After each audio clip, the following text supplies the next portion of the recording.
arrow Arrow here? or press the arrow. Okay, okay, all right. All right, well, good morning. I'm Steve Southard, and I guess I'm the one standing between all of you and lunch, so I'll try to keep this moving along. I'm an author, and Verne, like all of us, are Verne lovers, but I am not a translator. I'm not a Verne scholar, so I come at it from an author's point of view, admiring Verne for the literature itself. So we'll talk today about Jules Verne in the year 2176. This is what AI says if you ask it, hey, show me Jules Verne in the year 2176. That's what we get. Lie. Is there a picture of yourself? No, not me. All right, so before we look ahead, let's look behind. By 1876, Verne had written most of the novels that would make him famous, and that's 150 years ago. So if we flip it around and imagine 150 years from now, the question that I'm going to try to answer is, will Verne still be read and enjoyed by readers of that era in the year 2176? So to explore that question, we'll talk about something called the Lindy effect, where the future life expectancy of something that's not perishable, like food or people, is proportional to its current age. You see me better that way, or see the screen okay? It's named for Lindy's Delicatessen in New York City, which sadly experienced, it turned out to be perishable. It no longer exists. But at the time, comedians used to gather there and talk about how their shows were going and try to guess how long their run would be, how long they'd keep running.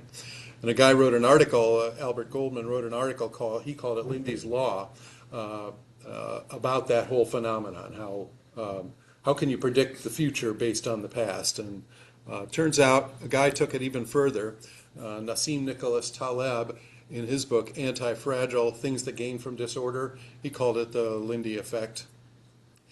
There is no word anti-fragile. What he was looking for was a term to describe the exact opposite of fragile. Now, all of us might say, well, strong or robust, that does it.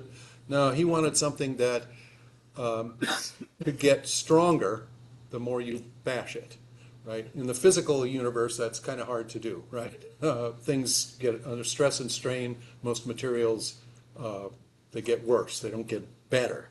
But in the realm of ideas or technology or literature, bashing something around can make it stronger over time. That's what he was trying to get at with the term anti-fragile, where things age in reverse, and they get, the longer that they have been around means the longer they will be around. So here's some literary examples, right? And I'll focus on the first one and the last one. The Iliad, written 650 BC, right? 2,700 years ago. So we can expect reasonably by the Lindy effect that it'll still be read in the year 4702, right? Jane Eyre, that's a little closer to Verne's time, right? That book will still be around and enjoyed in the year 2205, according to the Lindy effect. And that leads us to a discussion of what actually makes a classic, right? Setting Verne aside for a moment and trying to understand it just from an overall literary perspective. I mean, some books don't survive very long, and others just seem to last and go on. And even then, some of those eventually fade from memory. But Wikipedia defines it in terms of being able to be reinterpreted, translated, right? That's big for our discussion. Abridged, parodied, and renewed for later generations. I'm going to butcher this name. Charles-Augustin Sainte-Beuve. He talked about a very interesting definition of a classic, that it enriches the human mind, increases the treasure, causes it to advance a step, and where an author discovers some moral and not equivocal truth. And he talked about style new without neologism, which is an invented word. In other words, not having to, like Dr. Seuss, come up with new words, but somehow a style that is new and old at the same time, contemporary with all time. Clifton Fadiman, I like this definition. He talks about not writing for adults, writing for children, okay, and writing what children will enjoy.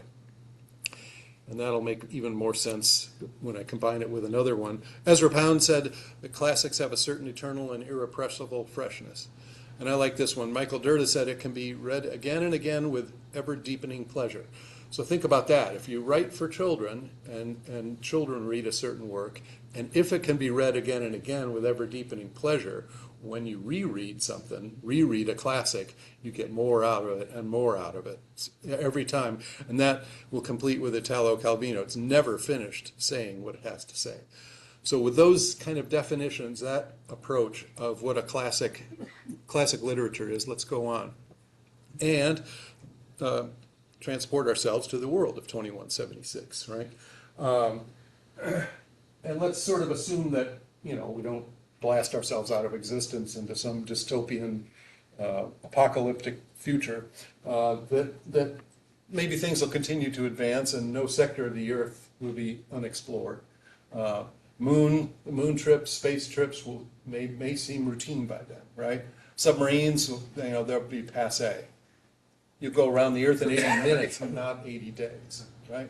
Literature itself, they might physically pick up books, right? They might take a pill and I just read 80 days, right? Or take a drink, I've just read 20,000 Leagues Under the Sea.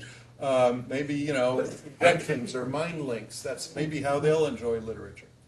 And possibly all the even struggles of Verne's characters be gone, obsolete, vanquished by technology. The things, it'll be hard for them to even relate to literature 300 years in the past. But why might they then pick up a book? Why might they enjoy Verne in that time? And I guess I've come up with other answers than Reggie did. But first of all, I would say the titles. I mean, his titles, whether they were direct translations or somebody's invented translation, they're just irresistible. I mean, you can't get better than that.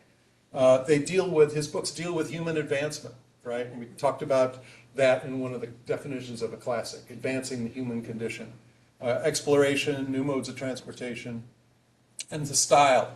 There's something new and old about his style, right? It's drama, it's adventure, it's excitement. The characters are unforgettable. We talked about a definition of a classic being, don't write for adults, write for children.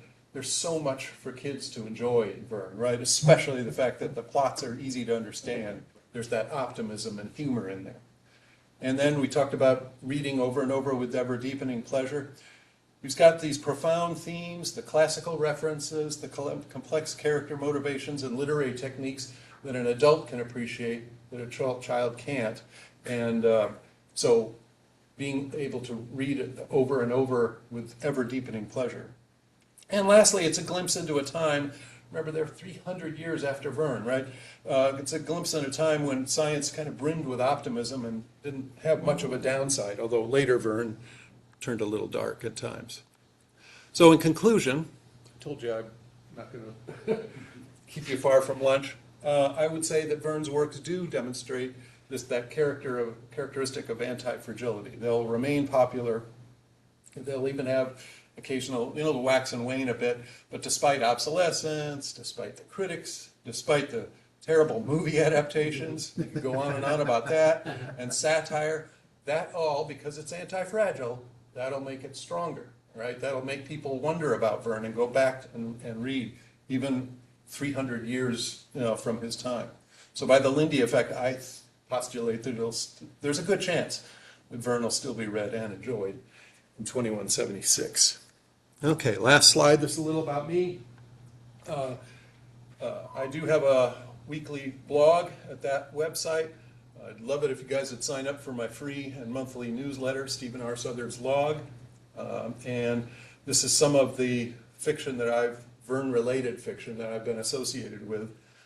These was the Society's anthology came out a couple years ago. I had done this one earlier, 20,000 Leagues Remembered. So those aren't my work other than I helped edit. And then these are my stories that are Verne related. So subject to your questions, that concludes my brief. Thanks very much.